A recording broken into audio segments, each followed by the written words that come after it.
الحمد لله والصلاة والسلام على رسول الله وعلى آله وصحبه ومن والاه. اللهم انفعنا بما علمتنا وعلمنا ما ينفعنا وزدنا علما يا رب العالمين. خوش حال لحفتيش الشم بين وخزمت كتاب التبيان في آداب حملة القرآن. لا الباب الثاني في ترجيح القراءة والقارئ على غيرهما. عندك ما باس كذبو هندي الشمابو جيشتبو إن أوفى قري. وعن ابن عباس رضي الله عنهما. طبعا ابن عباس خوي يقول لخوي بابي رازيبي مشهورة بسي ترجمان القرآن بفضل دعاء پیغمبر صلى الله عليه وسلم بو ترجمان القرآن ومشهور بو بويك ويقلى مناقب كاني قدر قيمتي لنا وأصحاب أوبك كتكبوا لزمن خلافة إمام عمر خوي رازيبي كان يدخله في مجلسه تبدأ مجلسكي خوي لبرسي لذكائي وفطنته لبرزي لتشكي دفرمي كان القراء أصحاب مجلس عمر رضي الله عنه ومشاورته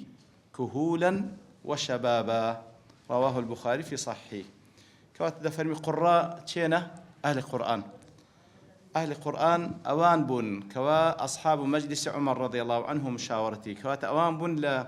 لمجلس إمام عمر كوا خليفة بو خويل الرازيبي أوان بن لمجلس كداد نشتنو أوان بن كوا أهل الشورى بن إمام عمر خويل الرازيبي مشورات بيدا كدن كواتا أوان بن كوا نزيق بن لإمام عمر استشاري بيدا كدن التي في أمور الدولة والمسلمين لا هرتشتيك وقرنق با لا كارباري ولاتو مسلمانان برسي بيدكن أو ذا كهولا وشبابا أو قراءنا قورترين بابن الزخترين صفتيان أو قراء بوينا أهل القرآن بوينا بغض النظر يعني حساب لبو مسألة عمر نكرة لو يدري كهولا وشبابا كهول جمعي كهلة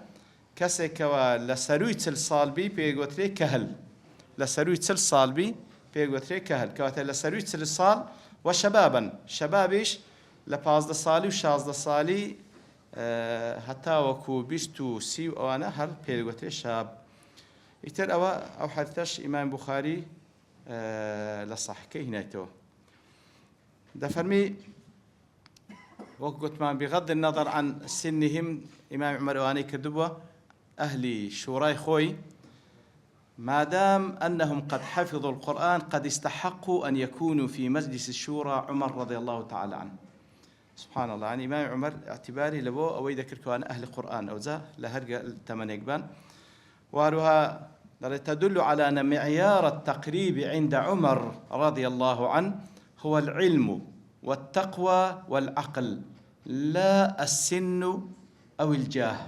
كواتا أو معياري كوا إمام عمر هيبو لو كوا تشيل خوين زيق كاتوا أو يكوا مهم أهل التقوى بأهل العلم بيتن جنزو ياخذ تمنو جاه مكانت للاي أو هيز اعتبار يشكين أبو مهم أهل علم أهل التقوى بي باشان إمام النووي وسيأتي في الباب بعد هذا أحاديث تدخل في هذا الباب كواتا سربابة كان تر عيني هندق أحاديث دينيتوا كوا هردي تجير أو بابتك استالير باستك وباشا يجدر واعلم أن المذهب الصحيح المختار الذي عليه من يعتمد من العلماء بزانك أو مذهب صحيحي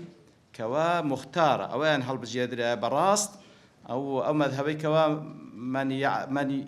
الذي عليه من يعتمد من العلماء أو مذهبي كوا أو زاناني كزيجاي اعتمادا هل يام بجاردية أو تسيا يعني مسألة فيه خلاف بلام أو علماء كزي اعتمادا أو مذهبان هل بجاردية أن قراءة القرآن أفضل من التسبيح والتهليل وغيرهما من الأذكار كواتا أو كوا قرآن خيندان باشترة لتسبيح وتهليل تسبيح يعني قلتني سبحان الله تهليل قلتني لا إله إلا الله وغيرهما من الأذكار ولا غير تسبيح وتهليلش لا غير أو دوشكوا أنواع أذكار كهيا يتر دلي مذهبي مختار لا أو علماني كوا جيجا اعتمادا أوي كوا خنوي قرآن بيروس لأذكار كان أفضل تره وقد تظاهرت الأدلة على ذلك والله أعلم تندين بلغج دلي لسر أو بابتها والله أعلم يتر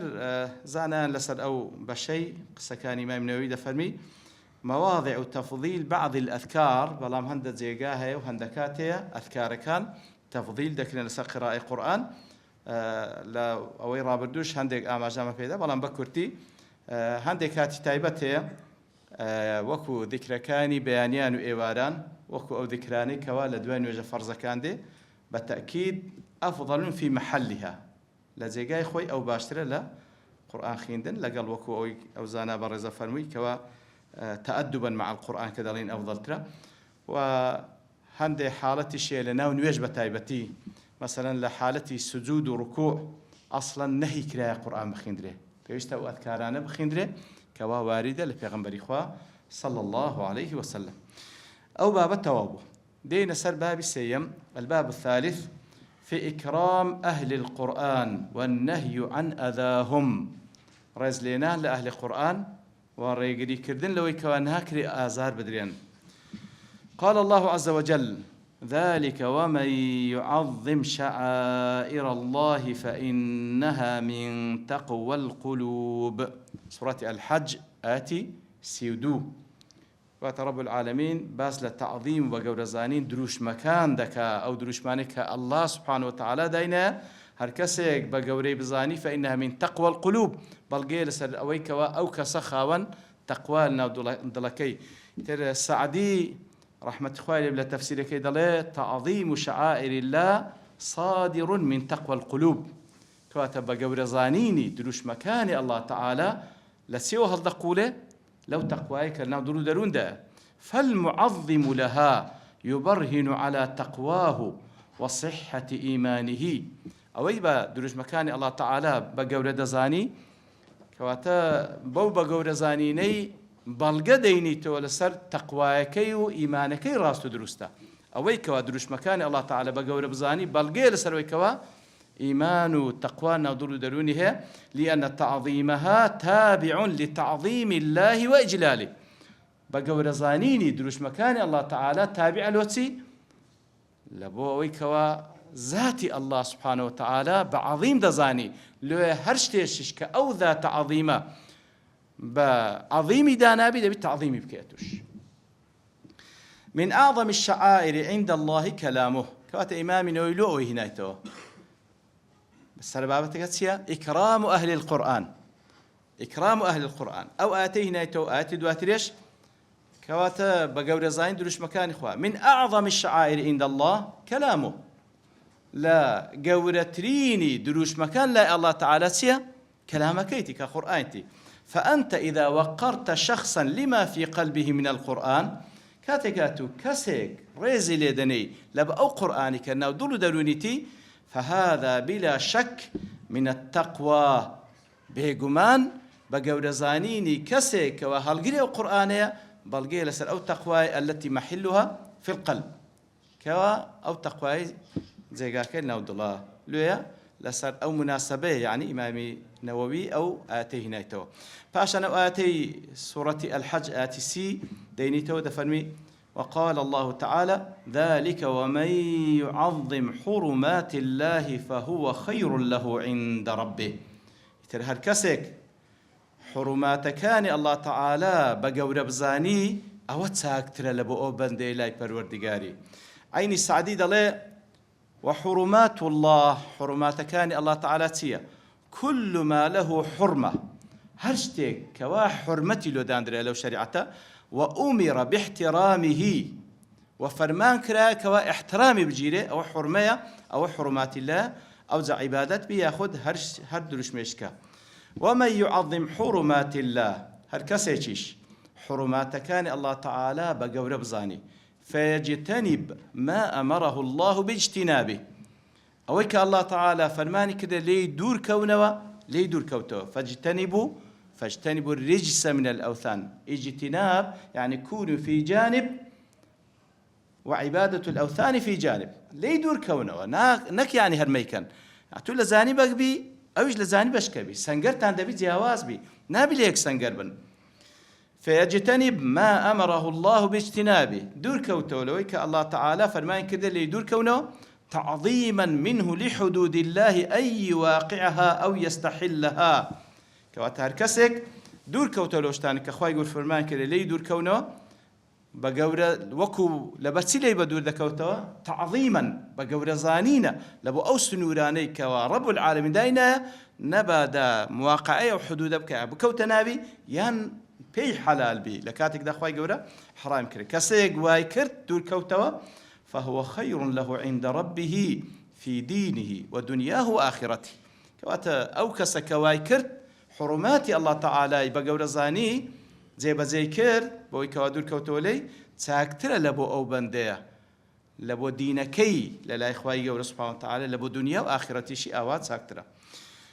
ليريك شد منك أو دعاة لسورة الحاج باز لشعائر دكا باز لحرمات دكا فرق لبين شعائر وحرمات سيا الشعائر هي معالم الدين الظاهرة هي معالم الدين الظاهر وأعلامه التي أمر الله بإقامتها وإبرازها شعائر طبعا جمع الشعيرية أو دروش ما ظاهر زقو آشكراني كوكو بابنشتي زور آشكران كالله تعالى فرماني كرديا زي بكريو بابني إبراز بكري آشكرا بكري وكو مناسكي حج ججنكان مزقوتكان أوي كخواي قول سبحانه وتعالى وكو دروش ميقداينا أو بيقول الشعيرة ويتعلق تعظيمها بالقيام بها وإظهارها كواتا بقول زانين الشعيرة كان أويكوا بيها البستيزياتر زي بكي آشكراي بكي مثلا لبون منا مزقود دبي قوربي لبروي للاي خواي قور أحب البلاد إلى الله خوشويسترين بقعة على سروي زي مزقوتكان دبي لا يتوش خوشويست بي دبي قوري بزاني دبي لمالي خوت هول بدي زياتر بخاويني بكي وبحمود شوازة كان بقور زاني دبي ليت بيت زي بينما الحرمات أو شعائر الحرمات هي حدود الله وأوامره ونواهيه حرمات زياتر سنور كان خواهي قور دقري توا فرمان كانوا قد كراو كان وأويك وبيستا احترامي بقري سنور نبزيني ويتعلق تعظيمها باجتناب المعاصي والترك زياتر باز لو ذكرتا كباز لحرمات ذكر بيستا دور كبيوا لقناه تاوانا كانوا وهروها ترتشب كي بتايبتي مسائلي شرك وهروها بيدا يستكان الشرك إنذا آيات إشكال سورة الحجر دين تواس آيات إجمال هاشت وقال تعالى واخفض جناحك لمن اتبعك من المؤمنين رب العالمين ببيغمبر دفرمي صلى الله عليه وسلم طبعا لدواء بيغمبر صلى الله عليه وسلم بهم إيمان دارك واخفض جناحك لمن اتبعك من المؤمنين أي تواضع للمؤمنين تواضع نشام دل بو إيمان داره تواضع نشام دا طبعا تواضع أكسي تكبر ونيا عادة هو فرمان بيغمبر كريا صلى الله عليه وسلم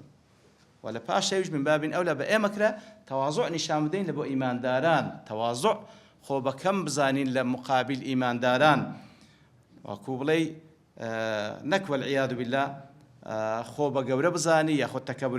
لسلب دي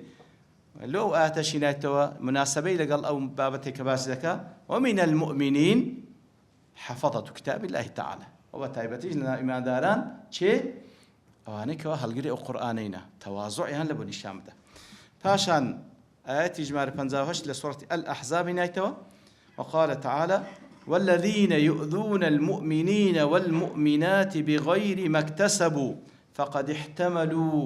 احتملوا بهتانا وإثما مبينا أي والذين يؤذون المؤمنين والمؤمنات أوانك آزاري إيمان داران دن لبياوان ولآفرتان من غير جناية منهم بغير ما اكتسبوا من غير جناية منهم ببيو هستاوان يشان كربي فقد احتملوا بهتانا وإثما مبينا فقد تحملوا كذبا فاحشا بهتان يعني خرابترين زوركاني درويا لو إخوائي قرد فرمي أواني وادا كان فقد تحملوا كذبا فاحشا درويتشي زور قوري أنزام دن بي كان مبرر لبو آزار داني إيمان دارن ببي أو كواهيسيان كربي لافترائهم عليهم بما هم منه براء كاتك آزار إيمان داران دن افتراء بيدا كان بشتك وأوان لي برينا عادة هر كسيك بيوت أزيت إيمان دارك ببيوت ومستحق بلبو أزيت دان عادة صدقا تومتا شيو هالدا بستي تاوكو آزار بدا كأولي بريا يتروي يتحملون إثما ظاهرا كواتا أوانا قناه شي زور بأشكرا أنزام ددن السعدي دالي أذية المؤمنين عظيمة وإثمها عظيم آزاردان إيمان داران قورية قناه شي قورية ولهذا كان سب آحاد المؤمنين موجبا للتعزير بحسب حالته وعلو مرتبته كواتا هر تاكيك لإيمان داران كسيك بتي زويني بيبدا كشيوازك لشيوازكاني آزاردان طبعا حسب مكانته وإيمان داري أجر حكم إسلام بيشت أو كسا كزويني بإيمان دارج التعزير بكريت تعزير يعني عقوبك براستي أوي ديارنية يعني كميوزوري ديارني دقريته له أو إمام أو قاضي أو حاكمي كوا حكم دا حسب أو كوا بزاني بس نوعي أو كسا وازلو إيش يديني أو دا عقوبة دا إيواها بيقصى وازل إيش ديني إيواش يبيش مو قالبي بشتيني أو وازل إيش كيديني كوات التعزير سنوركي ديارنيا إتر هر كسيك زين بإيمان دارك بدا بيوستا تعزير بكريتن تاو كواز بين حسب مكانتي أو كسي فتعزير لو يتمشاكل زدين توشين داري فتعزير من سب الصحابة أبلغ تلأوي كبأدبي زين باب أصحاب بدا خوان اللي رازي بيتن تعزير أوان طبعا بيشتبه يستربه وتعزير من سب العلماء وأهل الدين أعظم من غيرهم لنا أهل الدين غير صحابة أوي علماء بي أوي بابنا حافظي قرآن بي هل كسي كما كانت شيء كسي كجويني في أبدا آزار بدا بار شوازك لشوازك كان عيني شاني أوي كوا تعزير بكره سيوطي دلي نص الشافعي على تحريم أكل الإنسان مما يلي غيره إذا اشتمل على إيذاء تمشاك يعني وش دقيقة سبحان الله خوي يقول بعام دفرمي نابي آزار إيمان دار أمد دفرمي يكل شوازكاني آزار داني إيمان دار أو يكوا لسر سفرش دانشتين أصل وهر كسو لبيش خوي بخوا كاتك ودست دريج دك لبيش مسلمان يكشتك دخوي شوازك لآزار داني نهي ليك لا تمشا وش دقيقة أن من آذى المؤمنين بما اكتسبوا فإنه ليس عليه شيء دفرمي بغير ما اكتسبوا ونيا أوانيك أزيت إيمان داران ددان ببي هيك شتك كرديت يعني هذا قال أو إيمان دار شتيش كرد بشاني أو بي كوا إقامة حد لسر بكري لو حالتي فهذا وإن كان فيه أذية لكنها بكسبه اگر کسی شانی او بی با ایمان داریش بی شتیشی کرد بی پیوستی با عقوبک بی شانی اویا او آتنا يقريتو وفي الباب حديث أبي مسعود الأنصاري أو كا بيشتري هنا بيو عيني لو بابتج آماجة بيذكاتو حديث أبي مسعود الأنصاري كامبو يا القوم أقرأهم لكتاب الله تعالى وحديث ابن عباس أو تازخ ينمانو كان القراء وأصحاب مجلس عمر رضي الله عنه ومشاورته كهولا وشبابا المتقدمان في الباب الثاني يعني أوشهر عيني لو بابتي لجروا عنواني زيان درتو أو دو حديثش فعشان دي حديثش كباسك عن أبي موسى الأشعري رضي الله عنه قال رسول الله صلى الله عليه وسلم إن من إجلال الله كواتا يقلى نشان كان يقلى بلغ كان لسر كواكسك إجلال الله ذكا واتا الله تعالى بعظيم دزاني نشانيتيا إكرام ذي الشيبة المسلم بويكوا مسلمانك كدبيني سرو ريشي سبيبوا لبيناي خوار ريزي ليدني أو بلغي لسروي أو كسا الله تعالى بقور دزاني وحامل القرآن وهلها يقل نشان كان ككسك الله تعالى بقور دزاني أو كوا ريز لحامل قرآن بني أو كسي كوا هالقري قرآن غير الغالي فيه والجافي عن بلام كسي كوا حامل قرآن في صوت في أصل أو هابي نغلوي تذاكر بي نجفائي هبي نغلوي تذاكر بي غلول حمل قرآن سيا يعني غير المتجاوز الحد تجاوز حد نكر بي لتعامل لك القرآن في العمل به لكار كردن بي تجاوز حدود نكر بي دائما اتباع في غنبرك صلى الله عليه وسلم وتتبع ما خفي منه لتفسير كي هند بستناو ناوروتش اشتكان هند اشتي مسائل غيبي تداءت توا ودبي لحد غراب وستي او نابتسي هلشتا زور شارع وكان بكوري توا او براستي غلوه وفي حدود قراءته ومخارج حروفه أو طبعا لعون المعبود وهاي شرح كده وفي حدود قراءته ومخارج حروفه فعلا لقراءات أهل قراءات زور زار هي براستي تجاوزي تذا كان غلوي تذا كان أو مخرج أو هانية أو هاني كاك حق خوي بدي بس لهش تجاوز مك زيادة يعني مزور زاران أو يدلن كابرا هربروكا يعني اشتشي لقى المقابلة شهبي خوابنا ماندا داري كوري استاد توام لا استعاذي راد بقرم يكون له خوتسي لا رصدي تصب وكاش خم خودش من دارين يا اجا غلطش هي بهيمني بي بليتو بحر حال او انا همي تجاوزه ناكري حامل القران تيدا والجافي عنه نهبي جفاء شي بدان بريها بي الجفاء ان يتركه بعد ما علمه وش كاني بدان بالقران او كوا باش او كفيريبو وازي لبين لا سيما إذا كان نسيا بتايبتي أو كسيك وحفظ كرديا أو هوازي لبين كوالبيري بكا فإنه عد من الكبائر خافنا ماندا عد من الكبائر لبركدني قرآنه مراجعة كردني تاوكو دبت ماي لبير كردني عد من الكبائر آقادار بن بلان براستي عد من الكبائر خافنا ماندا قيدنا كاتو بخوت حفظت بطيئة أو حفظت باشنية بلام أويك مطلوبة لتو هولي لقبدي فيست هولي لقبدي بس توازي لبيني بواز هنانت ببتماي أويك لبيرد بستوى فإنه عد من الكبائر آقادار من قناه تاوانه شي قوريه كس السيمش كبلقي لسر خرزلينان لي بلقي لسر أويك الله تعالى بعظيم دزاني وإكرام ذي السلطان المقسط واتا رزلينان لخاوند صلاتك كوا عدالتك رزلينان لخاوند صلاتك كوا عدالتك أو يشبه ما شوى بلقي لسر أو كسا الله تعالى بعظيم دزاني حديثكش رواه أبو داود وهو حديث حسن وعن عائشة رضي الله عنها قالت أمرنا رسول الله صلى الله عليه وسلم أن ننزل الناس منازلهم رواه أبو داود في سننه والبزار صاحب المسند في مسنده قال الحاكم أبو عبد الله في علوم الحديث هو حديث صحيح. طبعا بن باز رحمة الله بدله هذا الحديث في سنده ضعف ولكن معناه صحيح والله أعلم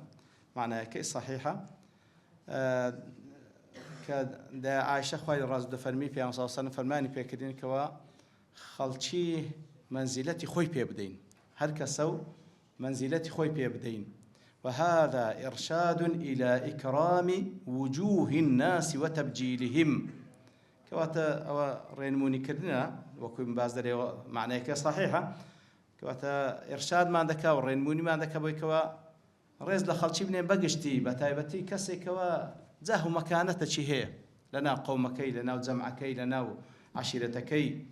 والإحسان إليهم وتألفهم ساكن لقلب بكري هول بكري ضليان راجيره وأحق الخلق بالإكرام والتبجيل وننا خلشي بقشتي بلا مستحق تريني خلق ويكوا ريزي لي بندري بقورة بزاندري الأنبياء لأن أو شيء طبعا بقشتي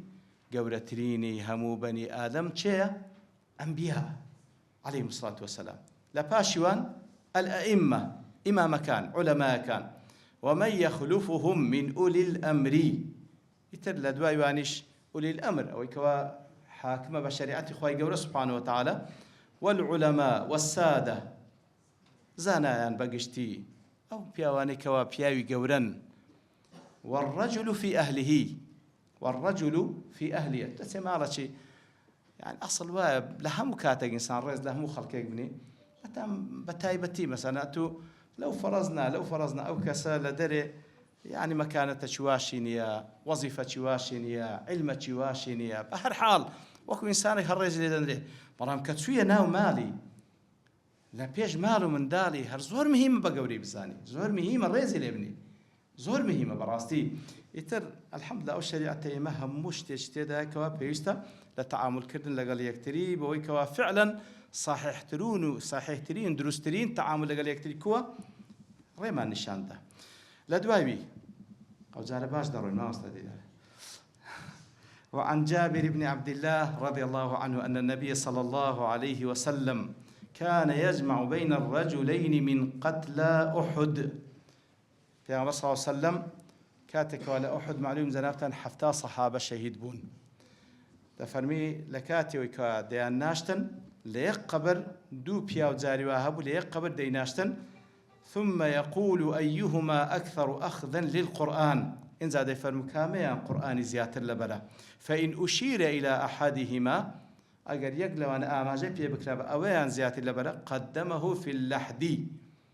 في عمر صلى الله عليه وسلم أي ببيج دي خصد للحد طبعا معلومة اللي ربط بداخو يعني قبل كان إيما لحد أويكوا لاغوري بيدن بالضبط بكردي خومان لاغور لروي قبلي يعني قبل كريد دري أو زال لآخري كي لروي قبلي حفرك دكرة مرديك لوين دري دنيجريو إن زاد دا دخريو أو زا خول هم قبل كده دكري بس لا سبحان الله نظام نبوي تعادد نظام زحمته مسألة بهر حال في صلى الله عليه وسلم كاميك قرآن زيادة لبرا أي ببيش ده يخص أو زدوا أو تريان هر لبو بابرين وكله للاستئناس أو حديثات دري يشترى بخيراي دخين موا أو بشيء هنا تنها لما كان يوم أحد طبعا جابر كر عبد الله دجيرتو ده فرمي لا روجي أحد في صلى الله عليه وسلم فرماني كر بالقتلى أن يردوا إلى مصارعهم يعني سرتا خلقك إيواهبوا جنازي بابن الشهيد كي خوي بردو برو مدينة في أنصاصا فرماني كر بيان جيرنوا أن يردوا إلى مصارعهم بيان جيرنوا لزيقاي خوان كلي شهيد وينا لمن دين بنجرين وكانوا قد نقلوا إلى المدينة قال فبينما أنا في النظارين كواتا جابر كر عبد الله لنظارين ونظارتي يعني أو كسيكوا وكبر إلى خلفية تماشاي وضع كيدا كاتن لبو حماي بشتوي بابرين كوتاي زي شكا دل إذ جاءت عمتي بأبي وخالي دل بلكم هات دو زنازة بيبو يشان بابن بو يشان خالم بو سبحان الله دفرمي عادلتهما على ناضح زياتر أو وشتريان أو تسيليا يعني هر ولاغا كبيتن كوا أي بيب تشريتو بيقول ناضح دل سبحان الله أو دو زنازة تمشاك جنكان ينسان مردانة بوينا أو دو زنازة كيشان بابن بو يشان خالم بو بابنين لولاي أو اشتري بار كردبو بوشيوي لولا فدخلت بهما المدينة بردو بي مدينة لتدفينهما في مقابرنا بردو لوين دري بشارته لمدينة بلام دري إذ لحق رجل ينادي ألا إن النبي صلى الله عليه وسلم يأمركم أن ترجعوا بالقتلى بدوان داروشتن بياو باوني كفرماي كربيان صلى الله عليه وسلم دي بجيرنو أو جنازانا بجيرنو فتدفنوهم في مصارعهم حيث قتلوا في صوت فرماني كده لزيقاي خوان لوين دري لتشين دري كوجران لوين دري بشارين براس يعني أصل لهلا أجر وقفتش بكين أصل لوين إنسان لتشيمر لوين دري بشارين تو إنك يعني مقصدهم إلا بالضبط أو هيز لصاحي قتال أو هرسنته والله استأجل طبيعته كان يعني ناوي مبلا ولا ناوي مسلمانانش بداخل كابرا بخو خلشي رانيه له ليرة دجي ليرة دمريتين إلا داي بموراني إيه لو خلقي أزيد دي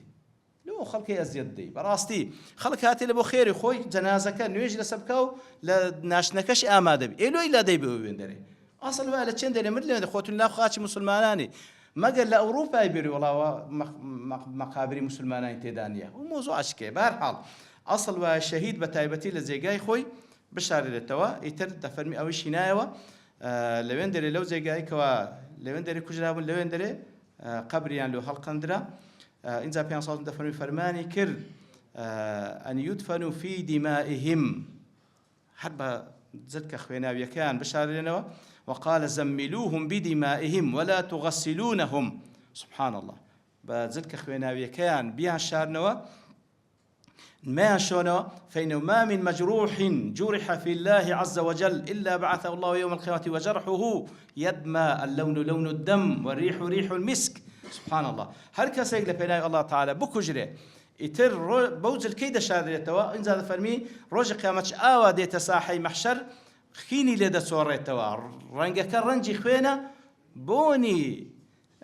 خوينا كش ريح المسكي ولم يصلي عليهم نويجي شي لسنة كذب قال وشكونا إلى رسول الله صلى الله عليه وسلم فقلنا يا رسول الله أصابنا قرح وجهد والحفر علينا لكل إنسان شديد الشكوى معك حفتا كسا يا رسول الله براستي دست جرح وبرين لدست من بيدا بو هلاك آخر تازش غزوة خلاص بو يا رسول الله نهاتوان لبو حفتا كسي قبري ليبدين إن ذهب يا صلى الله عليه وسلم فرموي احفروا وأعمقوا وأحسنوا كوات قبري ليدن قولي كان بابلين بجواني ليبدن وادفنوا الاثنين والثلاثة في قبر واحد دودو سيسي آسايا بيكوان بشارنوا فقلنا فمن نقدم يا رسول الله لو دو سيكي شيء بيش بيخين يا رسول الله قال قدموا أكثرهم قرآنا سبحان الله شيهان قرآن زيادة الله بنا أي بيش بيخان يتلير دا أو حديث أولي ودجيري إعطاء أهل القرآن منازلهم المقدمة بيش أهل القرآن براستي منزلتي لبيش بيبدري في الحياة وعند الممات والبرزخ منزلتي خوي بيبدري هم لدنيا هم لنا قبر هم لمردنيش لا قيامة طبعا وعن أبي هريرة رضي الله عنه أبي هريرة شيء عبد الرحمن بن صخر كني بهريرة كانت له في صغر وهو أول من كني بهذا أبو هريرة بشيلتها ولا من دالي يتر بونا وديار زور هو قريبا يا كم كذب كأونا ولي مدري أبو هريرة عن النبي صلى الله عليه وسلم إن الله عز وجل قال من آذى لي وليا فقد آذنته بالحرب رواه البخاري فتا حديث قدسية في صلى الله عليه وسلم دجرته لرب العالمين كواد فرمي هل كسك أزيتي وليكو دوستيشي من بدا أو فقد آذنته بالحرب أو إعلان حرب لسدكم لا فتح الباري المراد بولي الله شيء ولي العالم بالله أو كوا علمه بخواي قوله المواظب على طاعته أو كوا بردوام لسر طاعة رب العالمين المخلص في عبادته لا عبادة كشي بإخلاصه ديك لفيض القدير ذلك فقد آذنته بالحرب أي أعلمته بأني سأحاربه بيراد جينم أو كسي آزاري وليتي من بدا بيراد جينم من محاربي دكم حيث كان محاربا لي بمعاداة أوليائي كواتاك وكو أو كإعلان حرب لسر ولي من كردي أمرش إعلان حرب لسر دكم وهذا في الغاية القصوى من التهديد براستي أو فريد تهديد بهذا لنا أخوي قولا والمراد من عادى وليا تمشاك بس بوردي والمراد من عادى وليا لأجل ولايته لا مطلقة كسيك دجمنايتي وليتي خواي قولا دكا لبروي ولي خوالي دجمناتي دكا نقل باش ليش ديكا أقدر كواتشتي ديكا بابتا تشكي براستي يعني دجمناتي حامل قرآنك بس لبو قرآنك هلي قلت بس إيوه دجمناتك البروح حقتش خوالدي دي قريتوا لا قريتوا براستي لويا من أجل ولايته وإذا علم ما في معاداته من الوعيد علم ما في موالاته من الثواب كاتكوا خواي قول بما رادقيني هر كسيك دجمناتي وليا شيبكا أو تهديدها رشب قوتي دكا لا مقابل له أدي ويدوستاتي وليا خواي قول بكالبروي ولي خوايا بالتأكيد أيش باداشتي زور قوريا لويا صاحب القرآن ولي لله تعالى بإذن خواي صاحب القرآن وحامل القرآن يكيك الأولياء كان خواي قوله وثبت في الصحيحين عنه صلى الله عليه وسلم أنه قال: من صلى الصبح فهو في ذمة الله تعالى. هر كسك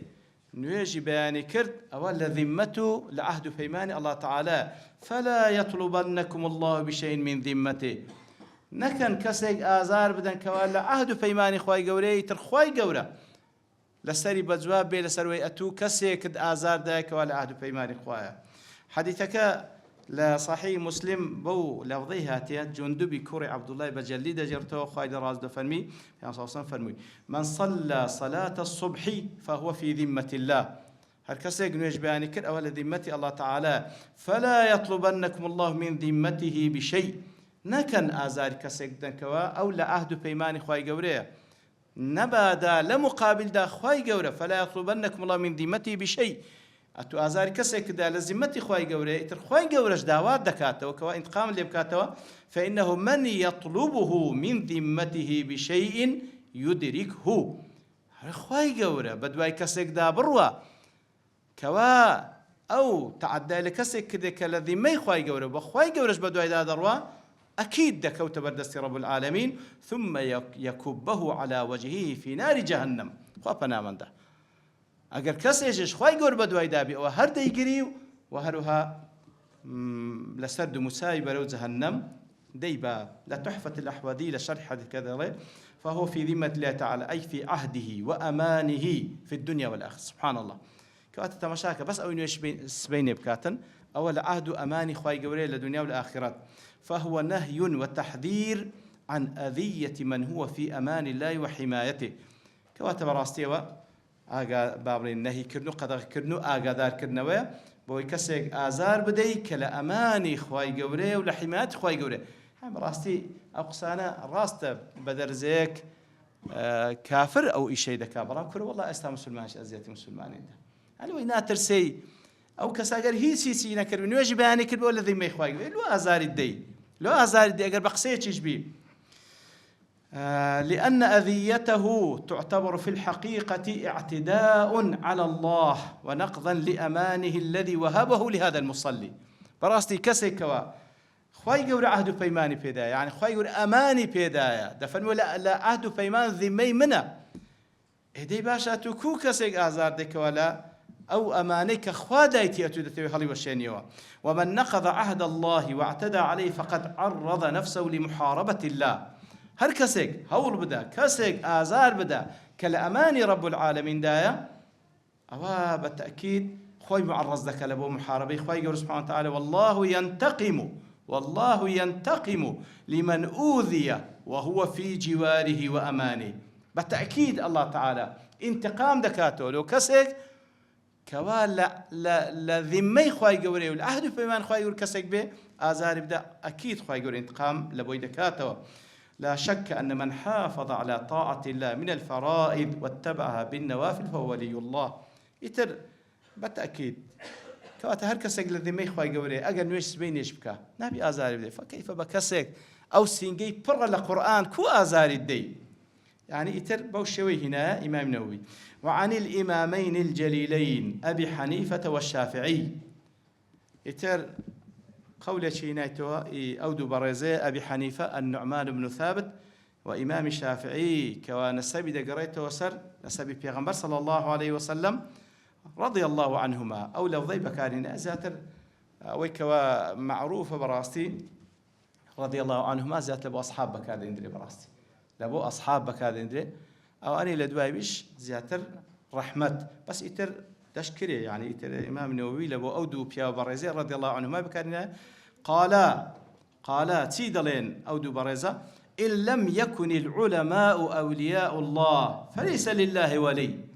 أجر علماء ولي خواي قولنا بن طبعا علماء عاملين مقصد يعني ونيا نك علماء ديك كوا بناو علماء بن لقريز ما لبو أو كسكوا بفعلي عالمة يعني ما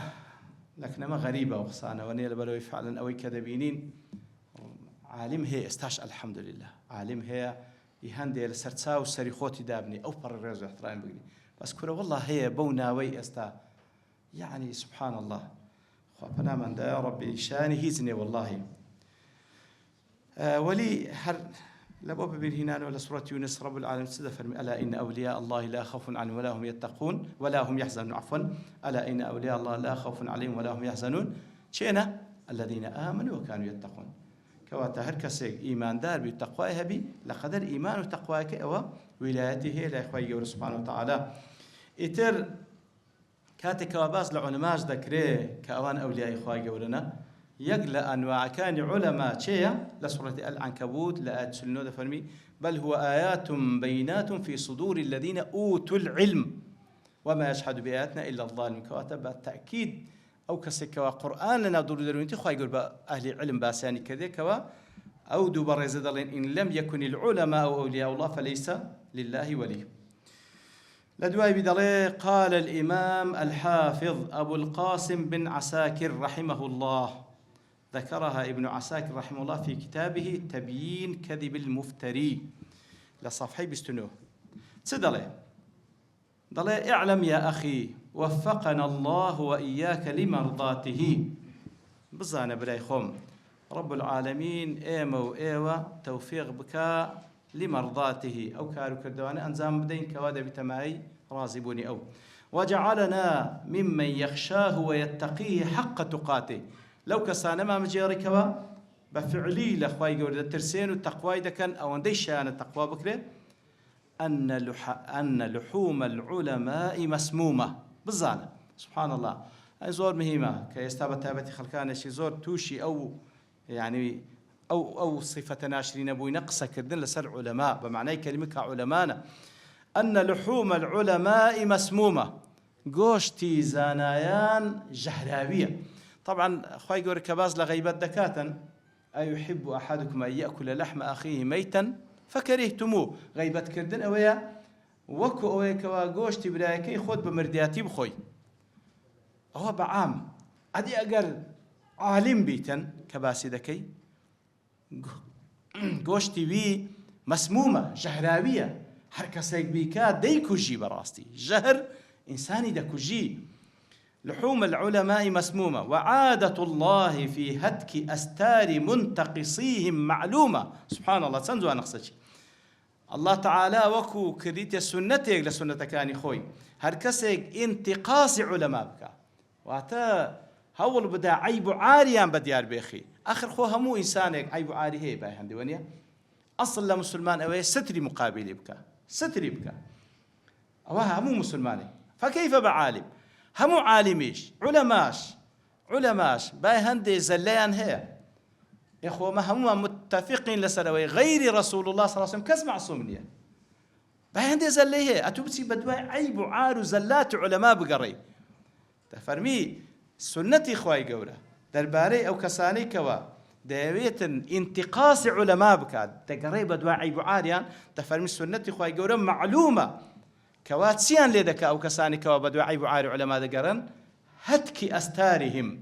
خواي قوله سترو پردي خوي لسر أوان لاتا أو كسي كوا بدواعي بعاري علماء بقره سنتي خواي قوله پردي خوي لسر لاتا پردەی خۆی پەردەی ستری خۆی لەسەریان لادەدا عیب و عاری بەدیار دەکەوی ئێدە وەڵڵاهی قڕ بەسەری ئەو کەسەی خۆی گەورە بەدوا عیب و عاریدا بگەڕێ یا ستری خۆی بەسەریدا لا بدا چێ هەیە عیب و عاری نەبی سبحان الله وأن من أطلق لسانه في العلماء بالثلب هر کەسێک زمانی خۆی بەڕ الله بکاتن دەربارەی علماء بالثلب وەیکەوە عیبیان لێ ببینتەوە ابتلاه الله تعالى قبل موته بموت القلب خو فنامان دا إلا خواي قوري ابتلاي دكاتن لبيش مردني دلكي بمري لبيش مردني دلكي بمري كدلي مرد خيري بيونا منه كدلي مرد خيري بيونا منه إن زاو آتيه توا فليحذر الذين يخالفون عن أمره أن تصيبهم فتنة أو يصيبهم عذاب أليم سورة النور آتي 66 خواي قوري باز لو دكا طبعا درباري بيغمبر صلى الله عليه وسلم با حذر بكن أواني كوا مخالفة أمر بيغمبر صلى الله عليه وسلم كوا توشي فتنة بين كإمام أحمد فن فتنة اللي يربى معناه الشرك ده يان توشي عذاب شي بإيش وآزار أو أول ليرة وكو إمام ابن عثيمين رحمة خير بدره أوي خلوي بيدا قوتره يعني لا يخلو من الفتنة أو عذاب أليم وقد يجمع بينهما بترسين أواني مخالفي فرماني بيغمبر كان صلى الله عليه وسلم ويكا توشي فتنة بين وتوشي عذاب بيش وآزار بين يتر علماش متبعي بيغمبر صلى الله عليه وسلم علماش متبعي بيغمبر صلى الله عليه وسلم هول بس أوان دي توقين ابن عباس خوي يقول لخوي باي برازيل دفرمي هر لهاو شوي أقصى دفرم من آذى فقيها فقد آذى رسول الله صلى الله عليه وسلم ومن آذى رسول الله صلى الله عليه وسلم فقد آذى الله عز وجل فقيه شرع ناسك أزيد بيغمبر صلى الله عليه وسلم أزيد داني بيغمبر صلى الله عليه وسلم أزيد داني خوايا والعياذ بالله لشرح رياض الصالحين ابن عثيمين دلي لشرح أو حديث يا عبادي إن حرمت الظلم على نفسي دلي إن غيبة العلماء تقلل من شأن العلم الذي في صدورهم أخلبت صغ قوري براس غيبة كردني علماء لبروي غيبة كردني علماء يعني قيمتي أو علميك أوان هل ينقرتيا لبيشساي وخلش كم دكيو فلا يقبل الناس ما يأتون به من العلم لو يخلق علميا لورناقل وهذا ضرر على الدين. آخر ملاحظة لسر أبابتش سليمان ابن صالح الخراشي اشتشي جوان بازك دلي هندك كاس دو فهمي خطأيا ورقرتيا درباري أو قولي ابن عساكر كاتك واد فرمي يكميان الفهم الأول أن العلماء معصومون من الخطأ لا يستدرك عليهم يعني هذا كسواتي يشتك أو دلنا بقصر علماء بكري يعني علماء معصوما نابي هز استدراككم ملاحظة على سباز بكري وهذا ما لا يفهمه عاقل يعي أن العلماء بشر كغيرهم عندك كذا غلط يجيش يعني أتوقع بلينا بعيب عاري علماء بابلين بدو عيب عاري عندها بقول معنا وأنا معصوما نعم معصومين هيك كسش عقل واتناجك ومعصوما وإن فضلوا بحمل ميراث الأنبياء صلى الله عليه وسلم ولكن يكون الاستدراك عليهم بعلم وأدب احتياطي علماء مري لو مسألة توفيق نكر نيبيك بس نابي بدو عيب عاري بقري نابي بدو عيب عاري بقري بزاني داخل أو همو قول زوانه هي محارب كل زي شيء لبناو بيسا شيء إلا عيب عاري كبينه. الفهم الثاني أن هذا يدعو إلى التهوين من غيبة غير العلماء عندك أسوات بس غيبة علماء وندى قوريه نهوانية أتكباس لا إيمان داران بقشتي دكا أو عالم يعني عالم نبيتا وهذا أيضا خطأ على قائل العبارة أو من يستشهد بها كأتم بستك أونية غيبة كردن هر قوريه بتايبتي علماء قورة له يعني براستي واتش قلت من أو قاعدة زور من كل يؤخذ من قوله ويترك إلا المعصوم هم كسجله ورد جيله قول الإمام مالك إلا معصوم بيغمبر صلى الله عليه وسلم كوا همش تشتري ودك بمطلقي غير بيغمبر صلى الله عليه وسلم عندك اشتي خطأي هرهي يعني سبحان الله يورج الجملة كسيقبو بحق الدانش تقصان دك ضلي والله أوانا بس سيد قطب دك رحمة خالي ضل جملة فلانة كذبوا أو استشهاد بذلك سبحان الله إيش هالعزيبة بارحال ضل جملة فلانة كذبوا ضل لكن يقولتم أري يعني بحسب أو عالمة برسالة لفلانة كذا كوا سيد قطبي خوش ده ضل قلتيتم أري الصحابة لو أنا خطأ بكن اعتيادي خطأ بكن أدي علماء لباشيوان تابعين وأتباع تابعين علماء بقشتي اعتيادي خطأ ضل بيمجو أدي سيد قطب ضل يكسر تراب وقتشتوانيا يقول والله يدروا يا أقصيا والله وبالله والله يدلوا لبروي هيج كسيق نية أو عند عقلي نبي بيوابي الصحابة أخوان اللي رازب احتمالي خطأ بكن بيوا نبي سيد قطب خطأ بس كاكا تو غلود لسيد قطب بكر أتو براستي ظلم لسيد قطب ذكي كابراك خطئه بله خطئه هيتي وهيتي شيء بس والله اشتي زور زواني شيء والله بابلين أو فكري حاكميت كأون يكردون لو عصر سردمي براستي بعام بزرب الشادرة بو بس لبر هندي يشدج بناتي كان سبحان الله خواي قول لهم لك ما خوش بي خواي قول صراط المستقيم ما النشام بدا وما ليبك أو حقي كوا فعلا بحق بزان اتباع بكم وصلى الله وسلم على نبينا محمد وعلى آله وصحبه أجمعين وآخر دعوانا الحمد لله